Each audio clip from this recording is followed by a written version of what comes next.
I've read it. I just was thinking.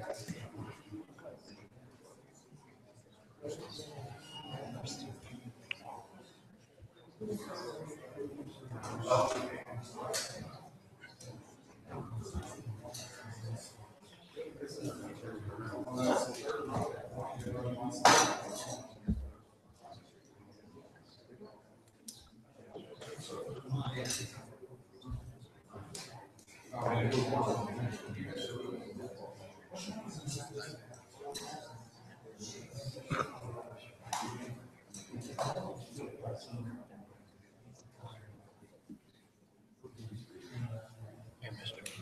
Yes, sir. I'm going to be here tomorrow for solid waste. I should be. Good evening. It is 5:30, so we're going to call this meeting to order. And first meeting will be the Ottumwa Board of Health. Before we do that, I'd remind you to turn your cell phones to silent or vibrate. And then let's all please stand and do the Pledge of Allegiance. I pledge allegiance to the flag of the United States of America and to the republic for which it stands, one nation, under God, indivisible, with liberty and justice for all. Thank you. Amanda, would you take the roll, please? Councilmember Stevens. Here. Councilmember Strebe. Here. Councilmember Dalby. Here. Councilmember Myers. Here. Councilmember Rowe. Here. Mayor Lazio. Here. Approve the minutes from meeting number 4 on September 5th, 2017 is presented. Recommendation, approve the minutes. Move the approval of the minutes. Second. Thank you. Any questions? Okay, take the roll. Councilmember Stevens. Yes. Councilmember Strebe. Yes. Councilmember Dalby. Yes. Councilmember Myers. Yes. Councilmember Rowe. Yes. This is the time, place, and date set to consider condemnation of the structures on the lot located at 713 Wabash. I received no objections on this item. Good evening, Jody. You have the floor. Thank you, Mayor and Council. 713 Wabash is owned by Alyssa C. Ryan, and it's been placarded since June 17th of this year due to a fire. Although from the look of it, it looks pretty nice from this side, but the inside is a fire-damaged mess. The owner can't afford to remove the property, and so she's provided the city with written permission to demolish it, and staff recommends condemnation and removal. This is a public hearing. If there's anyone in the audience who wants to address this item, now is the time to step to the microphone.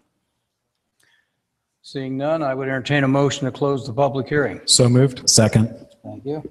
Councilmember Stevens. Yes. Councilmember Strebe. Yes. Councilmember Dalby. Yes. Councilmember Myers. Yes. Councilmember Rowe. Yes. Condemn the structures located at 713 Wabash. Order prompt demolition, removal, and leveling of the lot, and direct all costs attendant to such actions, including administrative costs, to be assessed against property taxes. Recommendation, approve the condemnation of the structures located at 713 Wabash. Is there a motion? Move the recommendation as presented. Second. Any questions? Hearing none, take the roll. Councilmember Stevens. Yes. Councilmember Strebe. Yes. Councilmember Dalby. Yes. Councilmember Myers. Yes. Councilmember Rowe. Yes. This is the time, place, and date set to consider condemnation of the structures on the lot located at 435 North Jefferson. I received no objections on this item. Okay. Okay, Jody, you have the floor again. This property is owned by Jack Vanderhyde. It's been placarded since April 17th of this year, also due to a fire, and there is no insurance on this house. I should have mentioned that there is insurance on the Wabash property, and so the city may get reimbursed for some of the costs of demolition on that property. But this one has no insurance, and staff recommends condemnation and removal of this property. This is also a public hearing. If there's anyone in the audience who wants to address this issue. Seeing none, I entertain a motion to close the public hearing. So moved. Second. Thank you. Councilmember Stevens. Yes. Councilmember Strebe. Yes. Councilmember Dalby. Yes. Councilmember Myers. Yes. Councilmember Rowe. Yes. Condemn the structures located at 435 North Jefferson. Order prompt demolition, removal, and leveling of the lot, and direct all costs attendant to such actions, including administrative costs, to be assessed against property taxes. Recommendation, approve the condemnation of the structures located at 435 North Jefferson. Move the recommendation as presented. Second. Thank you. Any questions for Jody? Take the roll. Councilmember Stevens? Yes. Councilmember Strebe? Yes. Councilmember Dalby? Yes. Councilmember Myers? Yes. Councilmember Rowe? Yes. Thank you. No other business. I would entertain a motion for adjournment. So moved. Second.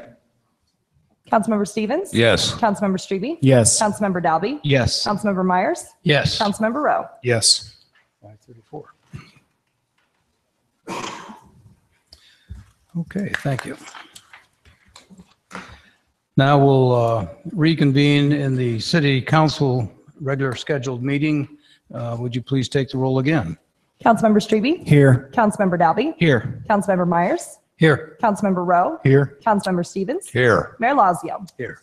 Items on the consent agenda. Minutes from special meeting number 30 on August 29th and regular meeting number 31 on September 5th, 2017 is presented. Canvasser solicitor application for Knights of Columbus for the annual Tootsie Roll Drive at various businesses on September 25th, 29th, 30th, October 1st, and 2nd, 2017. Civil Service Commission entrance eligibility list of September 18th, 2017 for Housing and Code Enforcement Inspector. Purchase of a boom mower and tractor for the Parks Department from Sinclair John Deere through the State of Iowa bid program, the amount of $159,214. Authorizing reimbursement of expenses in the amount of $10,000 incurred by the city for payment under Iowa Code Section 403.19. Resolution number 195, 2017, approving the contract, bond, and certificate of insurance for the Water Pollution Control Facility's secondary anaerobic digester interior piping project. Resolution number 196, 2017, accepting the work as final and complete for the beach renovation Phase 1, Contract C parking lot renovations project. Beer and or liquor applications for Club 888, 123 West 3rd Street, The Funky Martin House, 345 Richmond Avenue with outdoor service area, East End Tavern, 1141 Orchard Street, Veterans of Foreign Wars, number 775, 702 West Main Street. All applications pending final inspections. Move the consent agenda as presented. Second. Thank you. Any questions about any item? Your Honor, I have one. Yes. On the digester piping project, I don't see a budgeted amount here. Am I missing something? That was not a budgeted item, but because we had leases on the piping. Okay, We had to do the digester and cleaning project on the piping. okay. And then secondly, I see you have a list of who you sent the project out to. Did Wingers get a copy of this? Yes, it did. Okay, they chose not to bid. On the secondary, they did bid on this one. Okay, I guess I must have missed that somewhere. Okay, Okay, very good. thank you. Take the roll. Councilmember Strebe? Yes. Councilmember Dalby? Yes. Councilmember Myers? Yes. Councilmember Rowe? Yes. Councilmember Stevens? Yes. Item C, I need approval for tonight's agenda and remind you that any item on the agenda may be discussed and action may be taken. So is there a motion? So moved. Second. Okay. Councilmember Strebe? Yes. Councilmember Dalby? Yes. Councilmember Myers? Yes. Councilmember Rowe? Yes. Councilmember Stevens? Yes. Item D, I would mention that this past month has been a very active month with proclamations. And I did issue a proclamation to the local National Recovery Month to our local group here in Ottumwa. And they are having a celebration and picnic on September 24th at the Jimmy Jones Shelter House from 1 to 3, and the public is invited. So I want you to be aware of that. And then secondly, September is the month for National Assisted Living Week, and I did go out to Sylvan Woods and met with the staff and families there, and it was a very touching morning, and their theme is Family is Forever, and I thought this was appropriate to share with you. Family isn't blood. It's the people in your life who want you in theirs. The ones who accept you for who you are, the ones who would do anything to see you smile, and who love you no matter what happens. I just thought that was very fitting. So I did issue a proclamation there. Any other comments from any other city staff? Okay, then let's go to item E. We have Anybody in the audience we have two who want to address items, we'll call you up at the time that those are discussed. Item F. Public safety stack recommendation for fire and police departments. A, authorize the chief of police to fill an unfilled budgeted police officer position for fiscal year 17-18 and another police officer for fiscal year 17-18. Recommendation, authorize to fill an unfilled budgeted police officer position and another police officer position for fiscal year 17-18. Your Honor, I'd like to make the following recommendations for consideration. Two recommendations. Recommendation A, bring total police staffing levels to 42 sworn officers immediately. New officers to be hired as patrol officers. This would include at least the hire of 6 officers to bring to this staffing level. Recommendation B, city will negotiate a letter of understanding with the Ottumwa Police Teamsters Union within 60 calendar days to make the following major changes. 1, inclusion of a 12-hour shift or 2,184 hours per annum. Further, Ottumwa Police will move to a 12-hour shift pattern within 60 calendar days. Number 2, create an expedited hiring process which includes enhanced recruitment of certified officers. This would include, but not limited to, the use of certified-only civil service lists for application to be implemented as soon as possible. Number 3, change chief discretion of starting pay for ILEA certified officers, which I have the attachment for that. And number 4, add recruitment or signing bonus for certified officers. Okay, do all of the council have a copy of that? Okay, is there a second to Mr. Rowe's motion? Second.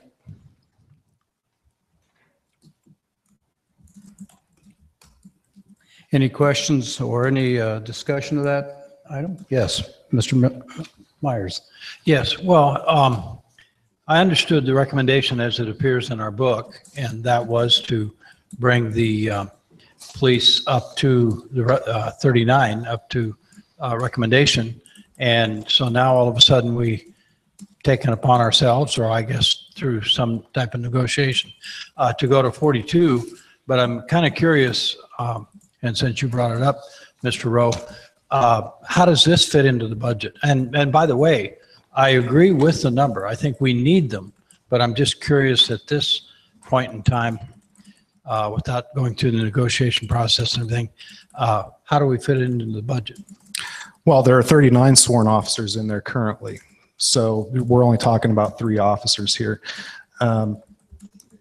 We had discussed and Administrator Morris had actually agreed to go with the additional officer that was not budgeted for, which would actually put us up to 40 officers. So we're only talking really about 2 positions here. And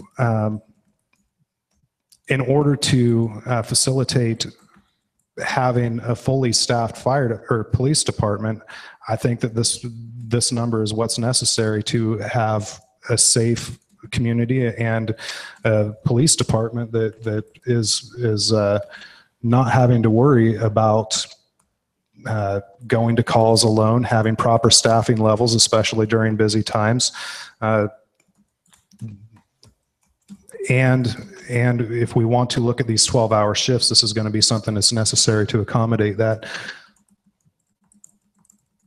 Okay, and I just want to be clear though, Mark, when you mentioned only two at 70 or 80,000 is close to 200,000 probably. The other point I guess I wish to make, and I'm not meaning to be argumentative, because I do think over the last month or two, we're talking about,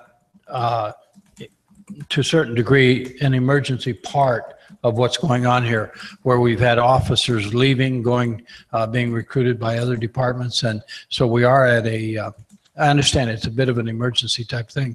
I just would caution you, council, though, that midstream and so forth like that, be careful.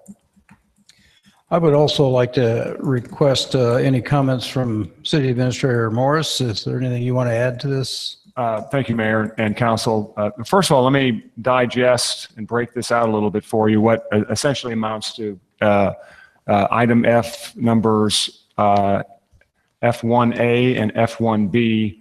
They relate to staffing for public safety, and both are obviously specific to police and fire. If you look at The sheet in front of you that simply is item number F1, that speaks at the very beginning to the fire department, and then the second paragraph is endemic specific to the police department. Actually, those are reversed a little bit if you look at the cadence. The very first sheet you will see following that page is F1A, and in that you will note a authorization of the chief of police to fill an unfilled budgeted position and another position in FY 17-18, the current fiscal year we are in. Going back to the comments that Councilman Rowe and Myers made, I want to be clear on this, and then we'll certainly talk about fire in just a moment, but with police, and that is the issue of what is listed, authorized, or cast in stone in terms of full staffing, because as I've explained to council on a couple of occasions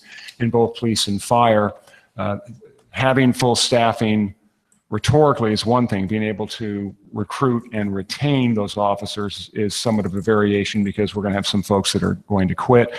There has never been a time with either police or fire, well, let's be specific to police, with the police department, specifically the police department, where a position has come open and I have not authorized Chief McAndrew to fill that position. There is a vacant position which was created, created in the current fiscal year we're in right now, and then a conversation I had with Finance Director Bob Jay, and we authorized again for Chief McAndrew to hire another police officer position. That essentially is blue sky. So that is a position that is open. The fire department, as I've said, and I've indicated this in my staff summary, I certainly could tell from the meeting we had a week ago the desires of council. And my job is to make advice and consent to city council, and they can confirm, deny, or modify. I recommended, and I still stick by that position, of not filling those 3 vacant positions. I realize council is going to vote on that. I'm not going to forestall that. It will have an effect financially. One of the items that council members have shared with me is obviously one of the items we need to start paying attention to is making cuts. As I've shared with all of you, we've eliminated 2 full-time positions. Those have freed up about $170,000. In addition to that, we've also negotiated the Bridgeview contract, which before 2015 had, quite frankly, no financial limits. There are areas to cut, and I'm not going to go through those verse in scripture, but as I've shared with council members that have asked, where would be some of those areas? I've used the analogy before, cutting the grass less, not washing windows as often is not going to move the needle. Even when council is desirous to give a certain appropriation, say to CBB or Main Street, yes, it does have an effect, but it doesn't have the kind of effect that you look at when you're looking at personnel expenses. And our concern is that coverage ratio right now is a little north of 23%. We would like it to stay somewhere between 20 to 25. There are some possible areas, and I'm not saying this to create fear and loathing or anything, but I think it is important that we staff addresses some of those areas. And some of those areas that we would look at moving forward if the property tax backfill does not take place, and all things being equal, we're going to find out in less than a month that is going to, quite frankly, not come back into the city treasury. That's approximately $230,000 that first year. So as we add expenses and we see more of a reduction in the property tax backfill, you have to address certainly those areas where expenses are. In some of those areas, I think we all know these, I'm just going to list them. The retiree health insurance, the increase in the insurance the employees pay. Right now, the city subsidizes that at 90%. Perhaps we take that down to 85 or 80%. There's another option of contracting out park maintenance employees. That's not something I would be in favor of, but that goes directly to the general fund, and that's an area we'd have to look at. And then finally, one of the positions that I know Jody Gates has visited with council members about, another option would be not to fill the code enforcement rental inspection position. Those would be some areas that I'm not certainly saying that we would do that right now. All I'm emphasizing with council is that as we move into this current fiscal year we're in right now, and if the property property tax backfill stops, and if we see those expenses begin to metastasize and grow, I'm certainly going to come back to council and make certain recommendations, and then council can, as I said, confirm, deny, or modify. I don't have anything else to say on those unless Mayor, you or council members have any questions. Okay. A comment. Yes. Real quick, just to clarify, and going off what Administrator Morris said, I'd like to congratulate this council for being very fiducious in how they operate and make decisions. There's a lot of interaction with council, some appreciated, some not, and that's understandable. That's the type of government we have. However, I think we need to make sure that when we do talk cuts, nobody wants to see cuts coming. These are people's lives, it's their families, and it's their income. And when we have big backfill, or when we have a problem with backfill, and it is big, and it is real, I think we need to be careful when we do look at cuts, benefit changes, that we make sure we get an accurate reading of the needle that we're talking about moving. Now, I think that these backfill amounts, can vary from anywhere from $300,000 to $500,000. And while that is a significant amount and adjustments are required to be made, and we have made some, i.e. a couple positions eliminated, I think we need to be careful that when the needle moves, we don't overreact either and make an issue that out of nothing. And so I think this council has done a great job identifying those problems, identifying the emergencies, taking care of those things, and I think we all have a pretty watchful eye, and thanks to city staff and City Administrator Morris keeping us abreast of those changes. So I just want to compliment the council on a job well done in that area. Thank you. Thank you. I think it's appropriate too to say that this has been something we've been discussing now for several weeks and a couple of months, and looking at what's good for the city. And I think the police staffing ratio has gotten critical and has reached really an emergency state when you look at sick leave, injuries, family leave, and we've got to be sure that we have plenty of law enforcement on the streets. And I know we're getting more and more situations where they put their lives on the line every day, and I think we sometimes take that for granted. So I think we have been listening, and I recall the community meetings we held months ago, and in every one of those, police coverage and additional staff came up to us. I know we've had discussions with some of the police force, and they certainly have raised a question about morale in terms of being able to get some time off, and we want to keep our overtime down. And I hope that these efforts that we're looking at will really move in the direction of making some significant changes so that we can really solve the problem rather than just put a Band-Aid on a major problem. So we do have a couple of people who've asked to speak to this, and I'll ask that you honor the 3-minute timeline. Mr. Rick McClure.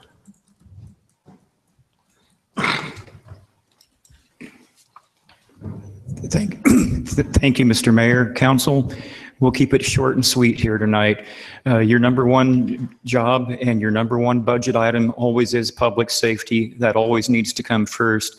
I realize you're in a bit of a budget pinch. Part of that budget pinch can be alleviated by passing no more 12% pay raises. People out here in the real world don't get that. But it's like Chief Tom and his officers have helped clean up some drug houses in our neighborhood. Chief Tony and his crew, with quick response on fire and medical, help keep our neighborhood safe. We cannot afford to go without having these positions filled. You guys can debate the final numbers of how many spots you want to fill. My message to you tonight is just simply fill these positions that are being requested. You guys come up with the final number. The public will be a better, happier, and a safer place for you. Thank you. Mr. Mayor, if I might just make one correction on that. Rick, when you look at the contract that was negotiated, I just wanted to clarify something on the salary increases. Over a 4-year given period of time, it was actually 3%, 2%, 2%, and 2%. Thank you for the clarification, Andy. Thank you, Mayor. Okay. Robert Lapointe.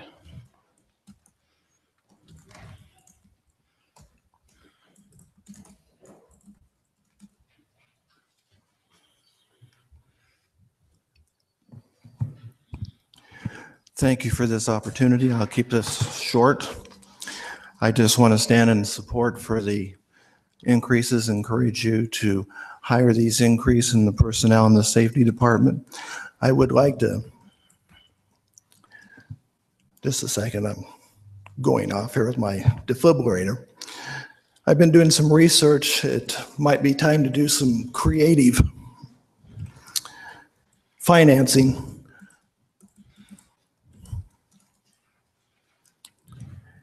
And looking at how some other states, we have a hotel motel tax, and one of the communities I've been looking at is Fort Dodge.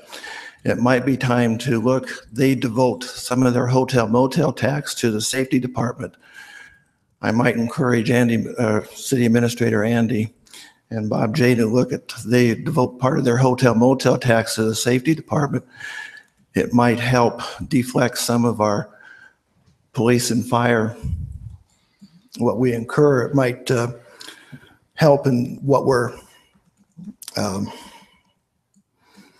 some of the budgetary concerns that might help with incurring the personnel that what we're spending. So that might help with our budget. So I would encourage to look into that. Well, it might be something that we can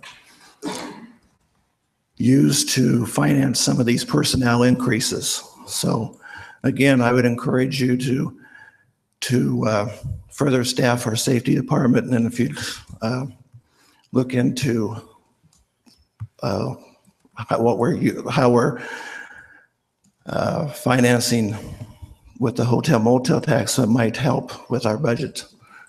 And I thank you. Thank you. Mr. Mayor, again, just a point of clarification on that. Mr. Point's point is well taken, but again, the hotel motel tax, which is also referred to as the bed tax, that's something that is specific to tourism. That wouldn't be something that we would be able to use for an expenditure such as this. Well, Andy, I can expand on that. We have the event center and we have the beach, and they consume the majority of the hotel motel tax. So if there was anything left over, we would have allocated that already. I do try to keep abreast of things as to what's going on. So just want to let you know that. Okay, thank you, Bob. Okay, so any other comments? If not, we have Bob Myers. Yes, and again, it's such a tough issue because I agree with Robert, I agree with McClure, Mr. McClure, and with my colleagues up here, but it still does concern me. And by the way, I would have voted for the 39, which I thought was a recommendation and why we hire city administrator, good staff. I would have done that, but it does really concern me. And by the way, I know some will say, oh, Bob, it's an election year. And I have confidence in people up here. That's not the issue. The issue for me still, though, is the process. And why do we go through negotiations for our contracts for 3-4 years, whatever, without going through that process? And it just concerns me a little bit that even though I know there's some variables that are more the emergency type, but we're deviating from a process that concerns me. Thank you. Okay, thank you.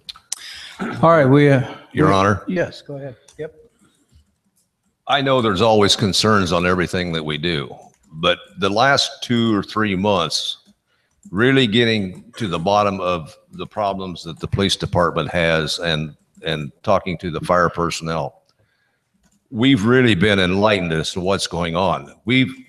Our police officers are in as far as I'm concerned, a terrible situation.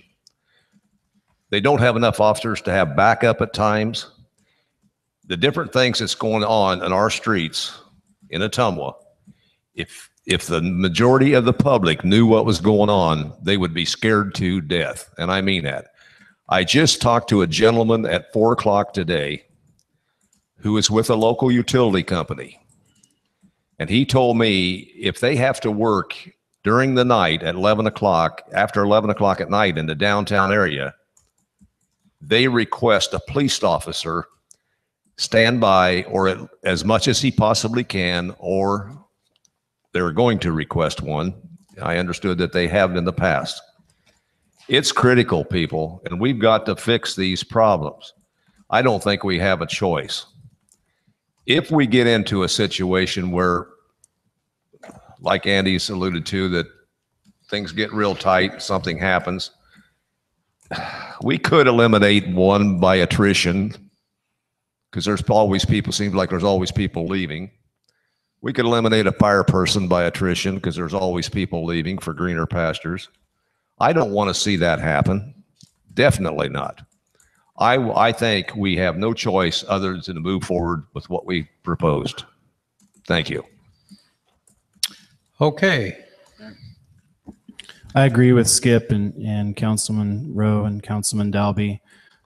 When Councilman Rowe and I met with the union representatives from the police department and other officers, one of the things that really resonated with me was, the lack of quality of life and family time. And I think, part and parcel with safety and the importance of keeping our city and our citizens safe is keeping our officers not only safe, but have them have the ability to spend time with their families. We all need that. We all need to have family time. The implementation of 12-hour shifts, which would allow some time off for those officers every other weekend, from what I understood from the union president the last time we had a special meeting, is something that I think is important. Hearing the wife of the officer who spoke about the sacrifices that those officers make to their families. And for all of those reasons, I think, we have to move forward with this recommendation, and I support it wholeheartedly.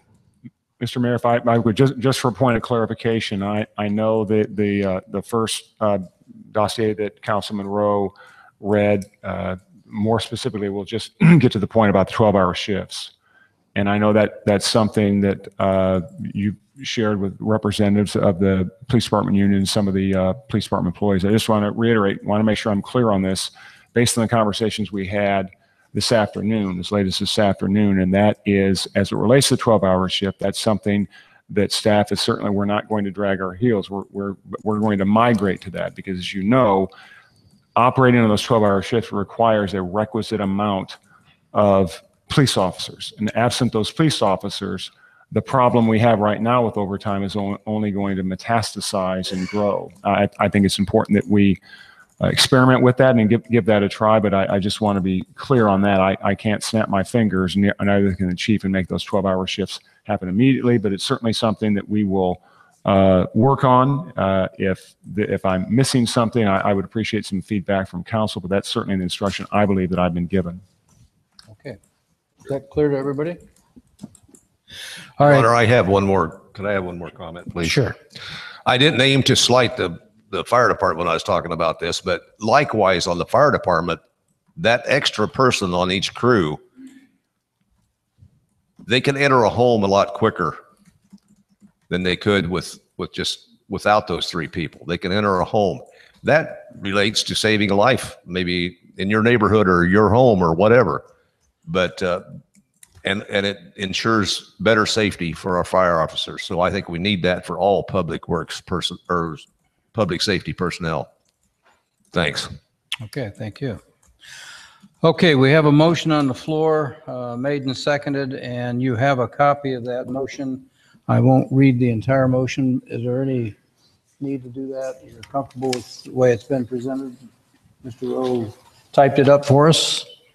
Okay, then, unless there's any other comment, take the roll. Mayor, excuse me, that's just 1A, correct? 1A, yes, Yeah. yes. Thank you. Thanks for the question. This is for police department only. Councilmember Strebe? Yes. Councilmember Dalby? Yes. Councilmember Myers? No. Councilmember Rowe? Yes. Councilmember Stevens? Yes. Motion carried. Fire department staffing, filling of 3 vacant positions. Recommendation, fill 3 vacant fire department positions staged over time with hire dates of October, December, and March. Your Honor, I'd like to make a motion at this time to fill all 3 vacant firefighter positions effective or starting immediately. Second.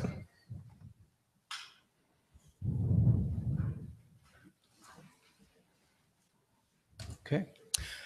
Andy, I'd like to call on you for some staff comments before we get to a vote. So are there any comments you want to make or other No, staff? Mr. Mayor, just to reiterate, that was a conversation I had with, I appreciate the fact that the council members, Dalby and Rowe, came and visited with me about the situation as it relates to staging of hiring the firefighters. I did have a conversation with Chief Miller on this discussion relative to hiring these positions all at once or staging them. My recommendation would still remain to stage them, but if council is desirous of hiring those as quickly as possible, that's certainly something that I'll do as instructed. Any other comments from any other councilman? Bob? Once again, just a bit of concern over here was the staff recommendation. And when I asked who was staff, it was my understanding that this came from the fire department also, that to stage these was acceptable.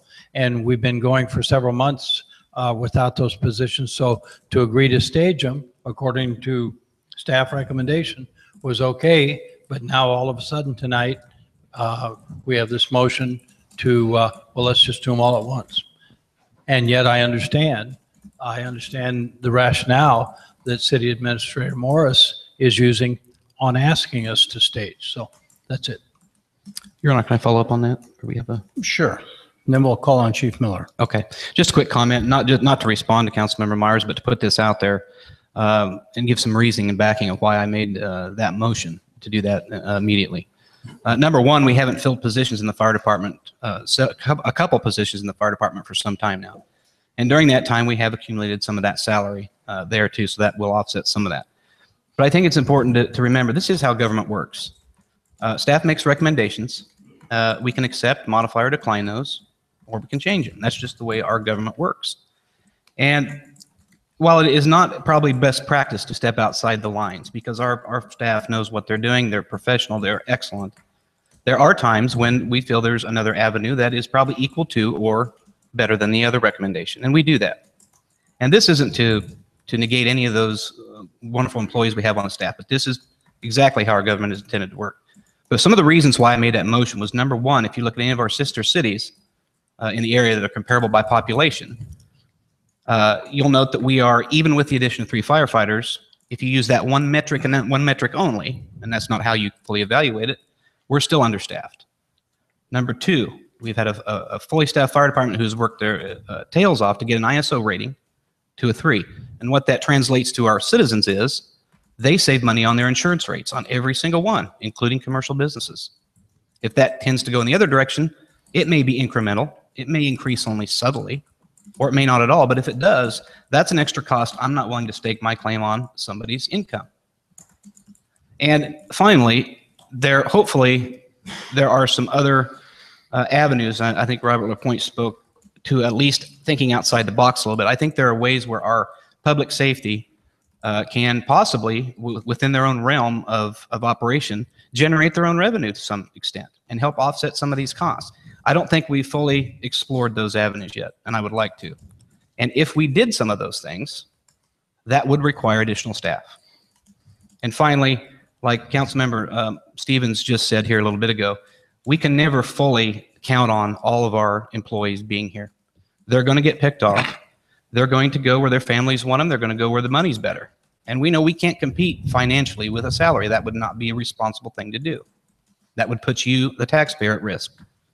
But I do think we need to fill these positions for those 3 reasons I outlined. I don't believe it's in excess. And I think it will add some extra incentive to look at some of these out-of-the-box type avenues to generate revenue within the public safety world. Thank you.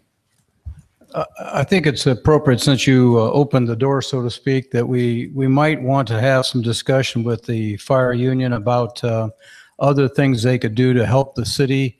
And I think one of them has been proposed. It has not been actualized yet, but doing rental inspections or building inspections might be something that we need to look at and make some arrangements, because they know the problems we run into when we get into those buildings.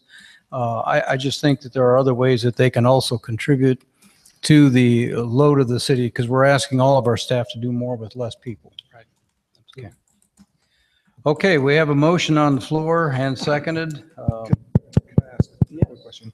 Chief Miller, from your point of view, what would be the difference between I know what the obvious answers are, but I'm just wondering what your perspective is, the difference between hiring those officers now and staging them out over a course of time. Well, I'm going to go back a little bit here. City administrator, on January 7th, we lost 2 guys. One went to a retirement, one went to another department. Since January 7th, we've been 2 people short. I've talked to the city administrator. One thing, either we're going to have 9-person crews or 10-person crews. Because to have unbalanced crews, that does not work. The possibility of having one October 1, January 2, and March, that's still going to put us right back in the problem. We're going to have uneven crews. There's no fire departments in the state of Iowa that has uneven crews. And this has been a discussion since January 8th or 9th, right after our two guys left.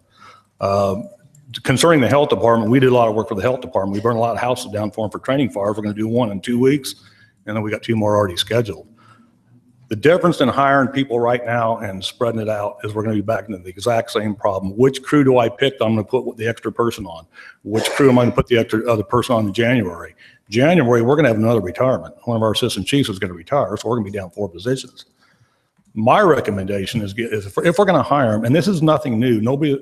I've talked to the city officials about this. This is nothing new about our crew size.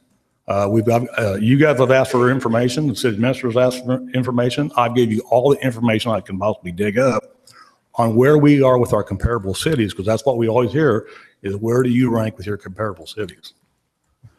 We are second. There's 7 comparable cities, 6 and then Ottumwa. We're the second lowest manning staff-wise, and that's the fact. That's just how it is. Burlington just got a SAFER grant. 6 people got hired. The one department that had less people than us was Fort Dodge. They just got 3 people on a SAFER grant. So we're still pretty close to the bottom. So that's just the facts. I was here a month ago. I'm pretty much saying the exact same stuff tonight that I said a month ago. It's not a surprise to anybody. I worry about our brother policemen, our police ladies, and our fire guys. Public safety is tough. We just had our 39th house fire in Ottumwa a couple days ago. Last year we had 32. We're back up there where we could be number 1 again. We have a lot of fires, and that's just how it is. And I don't see that number going down any farther. The less people we have, the less people are going to have responding. When we lost 2 guys in January, our overtime budget went pretty high. That's one thing that's going to save on overtime costs is a full 10-person crews. So just to be clear, if it were you solely making this decision, you would recommend that those folks were hired now? I would say hire them now because I've been a firm believer, like I said, council member, this is not a surprise to anybody that I said that we have to have even crews back in January. That's not a surprise to anybody sitting up here. No, my recommendation is if we're going to hire them, don't spread them out. Okay, thank you. So if I could follow up though, Chief. So in other words, then, when I saw staff recommendations to phase, that wasn't you. That was discussed with me. But Bob, I go back to what I said January, February, March on, is if we're going to have crews, let's have even crews. Thank you. Any other questions for Chief? Any other comments you want to make, Tony? Just, what I've said a month ago when we had this meeting, and you guys got tough decisions to make. I don't know what financial problems are there. We went short for 8 months now. We're into a second budget where there are still budgeted positions. Okay. Mayor. Yes. Yeah, I support what Councilman Dalby has suggested in the recommendation. I agree with the chief. I met with the chief months ago. I saw the numbers. At that time, it made sense to me to, hire more officers. So I appreciate the efforts of staff to put it together in the staging recommendation. But to have an odd number of people and to wait 6 more months until March for teams that have already been working hard, like Matt said, to improve that ISO rating and keep our city safe is just, I think we're waiting too long on that, and I think that we should move forward with it. And our city really needs that, and it doesn't just need it for safety. I've said this before, attracting new businesses, attracting people to come here and live and get on our tax roll. All of those things are connected to the safety of our city and our critical services departments. And I think we owe it to the city of Ottumwa to try to maximize those opportunities. Okay. Mayor, the only thing I have to say is we're not asking for extra positions. We're asking us to maintain what we've maintained for a long, long time. Okay. Okay, are you ready to vote? All right, the motion's made to fill the positions immediately. Take the roll. Councilmember Strebe? Yes. Councilmember Dalby? Yes. Councilmember Myers?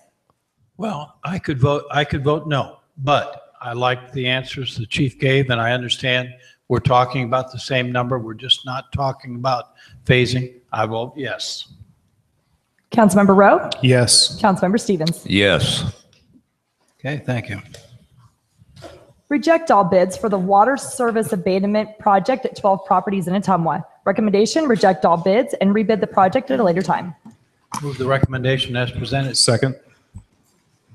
Go ahead, Jody, you have the floor. Thank you, Mayor and Council. On derelict houses, when we demolish them, the water services have to be abandoned. And the abandonment occurs either at the stop box or at the street, depending upon what kind of water service you have, copper or galvanized. So due to the large number of houses currently under demolition, 12, we bid the water service abandonment out as one project. And we received 2 bids. One bidder did not follow the correct procedures, and the other bid was very high, over $40,000. And so staff recommends rejecting all bids and rebidding this project at a later date. Any questions for Jody? Yeah, Jody, this may sound like a crazy question, it probably is, but this is a water service abandonment, right? That's right. Or for a grouping of 12 water abandonments. Right. First of all, that's waterworks. Do they do that work? They don't do this work. Do they contract that out then? That's what we're. I suppose, I'm not exactly sure if I think they require property owners to do their own water service abandonments. Okay, because I know years ago when I had an issue with this very same thing, and it may have changed. I was sent a letter. I was notified that it was on my shoulders to abandon the water line, which would be, a couple $1,000s, have a backhoe out there. And then I did a little further investigating and found out that when you abandon the line and not just arbitrarily take it out, if you abandon it from your property, it is covered by the waterworks decree. These are not. These are not. These are not. Okay. All right. Just wanted to check on that. Thank you. No, I wish they were. I do too. Any other questions or comments? Okay, take the roll. Councilmember Strebe? Yes. Councilmember Dalby? Yes. Councilmember Myers? Yes. Councilmember Rowe? Yes. Councilmember Stevens? Yes. Thank you. Thank you, Jody. This is the time, place, and date set for a public hearing on the citizen participation regarding proposed activities relevant to application for community development block grant funds. I received no objections on this item. Good evening, Larry. You have the floor. I just want to do a big picture of what we're trying to accomplish here and then turn it over. This is part of our ongoing compliance schedule under the Phase 10 portion, which is I&I reduction. What we've done in the past, and we're just now finishing up on the first CDBG grant, is lining of sewer mains and manholes. This is a second grant that we're going to go for to do the same project as we did last year. And then these are some of the procedural steps required. And I'll go ahead and turn it over and have presentation presented. Brad, do you want to introduce yourself, please? Sure. I'm Brad Grief with Area 15 Regional Planning Commission. As Larry said, there are some procedural steps to the applications. One of them is the public hearing, and another one is a community development housing needs assessment. Sorry, I'm going to be kind of reading off the sheet just so that I don't forget anything and we satisfy the requirements. For this, the community development housing needs assessment is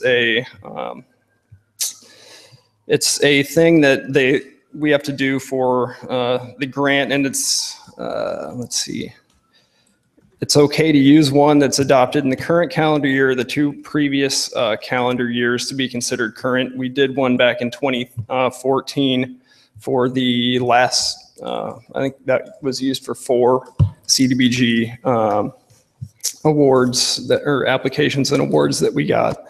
Excuse me. And now we just have to update it. I took what was in that old one and updated it to make it more modern into what we've been doing.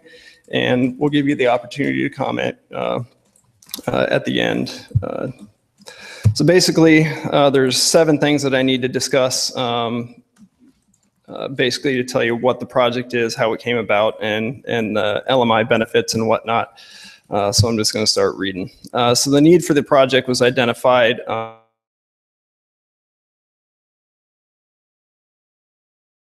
and was updated in 2011. The Iowa DNR has an administrative consent order with the city of Ottumwa that was executed in September 13th of 2011, which identifies a timeline by which all proposed long-term control plan inflow and infiltration measures must be implemented. I think 2036. It needs to be like 92% complete. And this is a step toward that. The proposed activities will be funded. The total project cost is estimated at $1.6 million. For these grants, we target a 50-50 match to look good on the application and score well. Basically, that is going to reduce, if we continue to do these types of grants, it's going to reduce the cost to the taxpayer by about half over the life of the program. So the total project right here is estimated at $1.6 million, with $800,000 coming from the Iowa Community Development Block Grant Program. The local portion is going to come from local option sales tax for another $800,000. The grant will be submitted on or before September 30th of this year. The LMI benefit, that's low to moderate income people, is 51.95% based on census data provided from the Iowa Economic Development Authority. The nature and location of the proposed activities, the proposed project specifically targets, as Larry said, an area of sanitary sewer collection that's known to be especially burdensome with significant inflow and infiltration issues. This project area is bounded by Mary Street on the north, Silk Avenue on the south, Sheridan Street on the west, and the city limits to the east. The proposed project will line approximately 20,000 linear feet of sanitary sewer main and repair 75 manholes in that same area. The plans to minimize the displacement of people and businesses resulting from the activities. As a sewer lining project, there's no business or persons anticipated to be displaced by a part of this project. The city will follow its residential anti-displacement and residential relocation plan if it is necessary. The estimated impact on user rates, if it's funded, this is a normal project that they would do. If it's funded, the rates would remain the same as a result of this project. If the project is not funded, however, they would need to raise rates a little bit to cover it, which has been estimated to be about 53 cents per user per month. So I'll roll over into the community development housing needs assessment. There's three main things that I need to talk to, and I'll try to run through this a little quicker. So major housing and community development needs for local low to moderate income people. Number one, improve quality of housing stock throughout the city, both owner occupied and rental properties. I know that's one of Jody's things. Rehab of quality yet affordable upper story residential units in the downtown district. Continued economic development throughout the city and surrounding areas, which includes, Eddyville, other parts of Wapello County.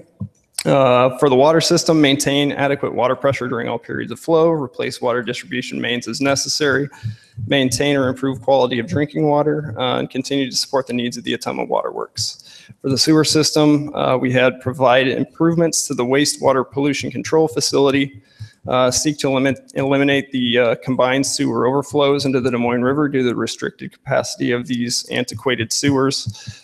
Continue sanitary sewer improvement efforts citywide to satisfy the city's local long-term control plan goals of reducing I&I.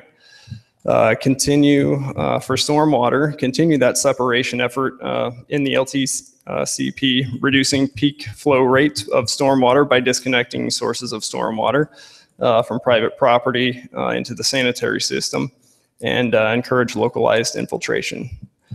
For other housing and development needs, again, some of this goes toward other, we can use this toward other grants. That's why some of this other stuff's in here. Continued revitalization and improved vibrancy of the downtown Ottumwa area. Rehabilitate aging city infrastructure. Review, update, and enforce nuisance codes and ordinances. And strengthen citywide, region-wide trail network and increase overall connectivity for non-motorized modes of transport. And the last little section is planned or potential activities to address housing and community needs that we just discussed. Continue to support the economic developments of OEDC. implement the recommendations outlined in the 2013 Ottumwa Housing Needs Assessment, and utilizing the Ottumwa Housing Task Force to identify some opportunities. Continue to promote infill development where utilities exist before expanding into new greenfield development. Continue to work with Main Street Ottumwa and growing downtown as an attractive residential and commercial district. Continue to apply for CDBG funds to augment infrastructure improvements for water, sewer, stormwater, housing, and DTR. To promote affordability and livability for the LMI people in the community. Implement the updated zoning code, update the city's comp plan, which I believe is going to happen soon. And incorporate existing planning efforts, including the Riverfront Renaissance and downtown streetscape improvements plans that have already been established. Apply for HUD housing funds to support rehab of affordable housing in key neighborhoods. Encourage low to moderate income people to apply for a HUD Regional Housing Trust Fund assistance through Area 15 regional planning. Visit our website if you'd like to know more. Publicize local funding sources and incentives to rehabilitate existing dwellings and in buildings for single family and multifamily developments. So if there is anything on there that you would like to comment about. You're going to comment? Sure. Councilman Delby. Okay. Well, Brad, quite an extensive list. I don't think people fully appreciate CDBG grant funds. And from what I've kind of, been told and kind of heard and kind of assumed, those may be going away. They may be getting cut. The current presidential administration recommended eliminating CDBG funding from future budgets, but the Congress quashed that. Okay, good. So, thank goodness. It's always on the discussion. Yeah. It's $100,000, I think, lower, or $100 million nationwide lower than it was the year before, but it's still going to continue on. So it shrunk some then, yeah. And it's done, like I said, quite a bit to augment our water and sewer infrastructure here recently. That's one of the nice things about CDBG funds. They can be used on the water, sewer separation, that type of stuff. Just one quick question, and I hope we continue to maintain that, because that would be a heck of a burden on our taxpayers if we didn't get these kind of grants, even at a 50-50 match on this. This has sewer rehabilitation, existing sewer system, and you'd said something about manhole replacements. What else was there in there besides the manhole replacements in this project? It's the rehabbing of manholes through a lining process along with the existing sanitary system. It'll also include spot repairs as needed. There are certain areas where you cannot get the liner through without doing spot repairs. It's identical to what we did last time. And I don't remember if we had 8 areas that we had to go in first. And that's really the first process. You repair either pipe that is completely separated and will not allow the liner. What we also run into was a change of diameter at midpoint, and that we'll have to add an access if we run into that. We don't do the engineering ahead of time. If we are successful in this in the identified area, then we'll go in and review all of our tapes, and then we actually determine the actual number that will be required. Is this layer where they put the liner inside the sewer? Yes. And how long does that last? How long does that make a sewer last longer than it's currently at now? It depends on which engineering firm you talk to, but you're talking at least a 50-year life on the liner. That's outstanding, assuming considering all the sewer problems we have in the aging city. Well, the other thing that this does, not only does it stop the I&I, it facilitates easier cleaning, and it also blocks a lot of root problems we have in the old system that has open joints. So it slays several of our problems with one process. Awesome. Thank you, both. Okay. Any other questions or comments? Brad, anything else you want to add? That's all I got. If you want to have any other comments or questions, I can let you close the hearing. Okay. This is a public hearing. If there's anybody in the audience that wants to address this item or any comments about it. Seeing none, I'll entertain a motion to close the public hearing. So moved. Second. Councilmember Strebe? Yes. Councilmember Dalby? Yes. Councilmember Myers? Yes. Councilmember Rowe? Yes. Councilmember Stevens? Yes. Approve the contract between Area 15 Regional Planning Commission and the City of Ottumwa for technical assistance required in obtaining community development block grant funds, and authorize the mayor to sign the contract and grant application. Recommendation, approve the contract with Area 15 Regional Planning Commission, amount of $1,500 pending successful award of CDBG funds, and authorize the mayor to sign the contract and grant application. Move the recommendation as presented. Second. Thank you. Any other questions? Hearing none, take the roll. Councilmember Strebe? Yes. Councilmember Dalby? Yes. Councilmember Myers? Yes. Councilmember Rowe? Yes. Councilmember Stevens? Yes. Resolution number 197, 2017, awarding the contract for the Water Pollution Control Facility Grandview Pump Station Improvements Project. Recommendation, pass and adopt resolution number 197, 2017. Move the recommendation as presented. Second. Thank you. Good evening, Cam. You have the floor. Thank you, Mayor, Council. I did want to backtrack just from one on Council Member Stevens' question regarding the secondary digester piping project. The bidders for that project were listed in the staff summary on the September 5 awarded contract. So, and their bid was $111,830. Thank you. The Grandview project, this will replace a leaking discharge pipe, isolation valves, and leaking check valves. The plan specs, form of contract, and estimated cost for the project were approved at the public hearing at the City Council meeting on August 15th.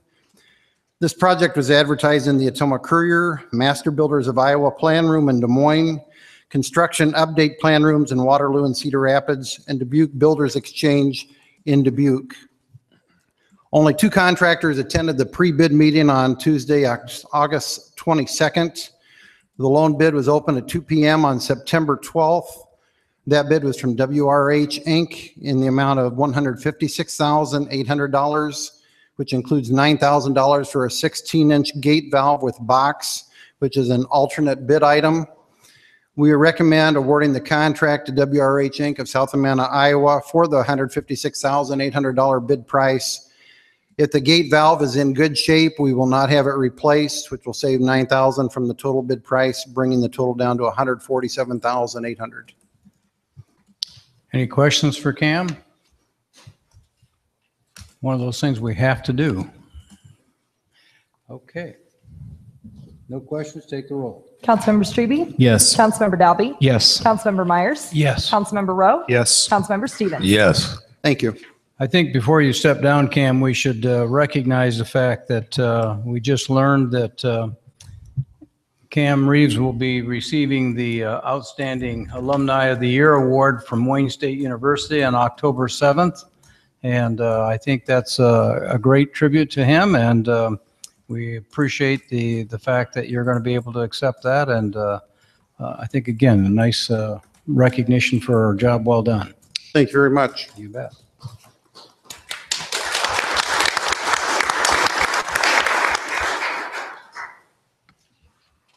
Ordinance number 3127, 2017, amending the Code of Ordinances, Municipal Code of the City of Ottumwa, Iowa, by repealing Chapter 20 in its entirety and enacting a substitute in lieu thereof. Recommendation, pass the first consideration of ordinance number 3127, 2017. Is there a motion? Move the recommendation as presented. Second. Thank you. Good evening again, Jody. You have the floor. Thank you, Mayor and Council. This ordinance will adopt the 2015 International Property Maintenance Code while retaining some provisions of our current housing code. The provisions that it will retain addresses placarded houses and sections that provide organization and guidance for the Inspection Board of Review, as well as some particulars about that pertain to rental housing inspections. The ordinance was presented to the Landlords Association, and then I emailed it over in its current form to the chairperson of the Landlords Association so he could distribute it. It's been discussed widely through over the past few years with the Make Ottumwa Shine Group, as well as the City Council, and it's set to go into effect January 1 of 2018, and then we would bring the resolution setting the fees to the council's October 17th agenda. That would be the third reading of the ordinance. Any questions for Jody? I just have a comment. I'd like to thank you and staff for all your hard work on this. I believe personally that this is something that the city of Ottumwa has needed, and I'm excited to move forward with it. Thank you. Mr. Mayor, Yes. I can just make one brief comment on that. I just want to be clear on this, and you're correct. Jody's done a bang-up job in putting this document together. There's a bit of a delay that you can see, for lack of a better term. We're not doing that to try and forestall that. We want to make sure there's as much public input as possible, because once this is implemented, there will be pushback from certain people. We want to make sure that we're crystal clear and transparent on it. That is one of the primary reasons that we're staging this. I appreciate that, Andy, and I think any of the groups that I've spoken with recently, I've made this clear that this is in motion, and it does give us a little bit more meat to our ordinance and some tools that we don't have currently. So I appreciate the fact that our department is moving in that direction. Mayor, if I may. Yeah, Jody, after trying to read this and reading it, so with the update, will that require additional persons or time for inspection? And if in fact the fire department is able to help with some of that inspection, but I guess basically, will it require more inspection help? It's not that this code requires more inspection help. It's that we require as a city more inspection help, and we have for some time. And we've been trying as a group to figure out how to make that happen. The fire department had been working through the process of developing a civil service list of employees that were interested in being trained to do rental housing inspections, and they haven't. They have a list, and they have some people on that list, but they really haven't been able to begin the process of training because they've had their own issues. So I'm really hoping that once their staffing gets to where it needs to be and everybody's training is complete, that we'll begin to be able to utilize them for some of our rental housing inspections. I think that this code is a good starting point in trying to perform more and better inspections, rental housing inspections and other property inspections. But, we need to be able to do the increased number of inspections. And so we'd like to be able to use the fire department, those folks that are on their civil service list. And I know that we have a vacant position that has been budgeted but hasn't been filled either. I'm not petitioning you tonight, okay? I'm not gonna do that, but you have to couple good codes that you can enforce with enforcement. And that usually translates into numbers of inspections. Jody, one of the things I noticed in reviewing that is that it certainly outlines a different timeline for dealing with some of our placarded homes, and that's something that's newer than our current code. So hopefully that will give us, again, a way to keep moving on some of these homes that Administrator Morris has been talking about. We need to get moving on some of those that have been placarded for 2, 3, 4, 5 years. Right. Any other comments or questions for Jody? Yes. Yeah, I too would like to thank Jody and Administrator Morris for their efforts. I think raising the standards and having more accountability and having more pride in the homes in our city is something that will benefit the whole community. So I'd like to thank both of them for that. Very good. Okay, we have a motion on the floor, been seconded. Are you ready to vote? Take the roll. Councilmember Strebe? Yes. Councilmember Dalby? Yes. Councilmember Myers? Yes. Councilmember Rowe? Yes. Councilmember Stevens? Yes. Thank you. Thank you, Jody. Item J in our agenda, communications. I just want to remind the community on September 27th, which is next Wednesday, I believe, there is going to be a Fireball Run, which is a reality-based auto group coming into our community. They'll be bringing, I think, in the neighborhood of 40 different teams. And we will be having lunch in the park, in Central Park here, and it's open to the public. We want to be sure public comes, and it will be filmed and on Amazon Prime TV. Another opportunity to get the city some good publicity. They are or a third of the teams will stop at the Gothic House in Eldon. A third of the teams will stop at the Wapello County Historical Museum. And then a third are going to be doing some activity at our Ottumwa Airport. So come down. It starts at about 10:30-ish, 10:30 to 2, give or take, in the park. And we'd like to have a good crowd. We're going to have bands from high schools in the area. I think Cardinal, Ottumwa are going to be here, and the Meister Singers. So we plan to entertain these people and show them our Southern hospitality. So please feel free to join us on that. And then lastly, I was asked recently by a group at Indian Hills. Indian Hills received a grant for what is called a coordinated community response team. And the purpose of that is to provide best practices to prevent and respond to any type of gender-based violence that takes place on the campus or in our local communities. There's a team, a very diverse team of people who are working on that, and they have some really great handouts and materials, and we want to make sure our business community is aware that there are contact people, Jennifer Sabrin, Blair Seam, and Kelly Larson, who can get you this material for employee training.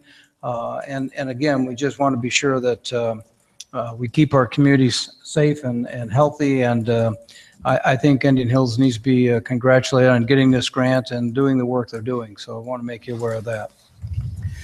Is there anyone in the audience that wants to address an item that's not on the agenda?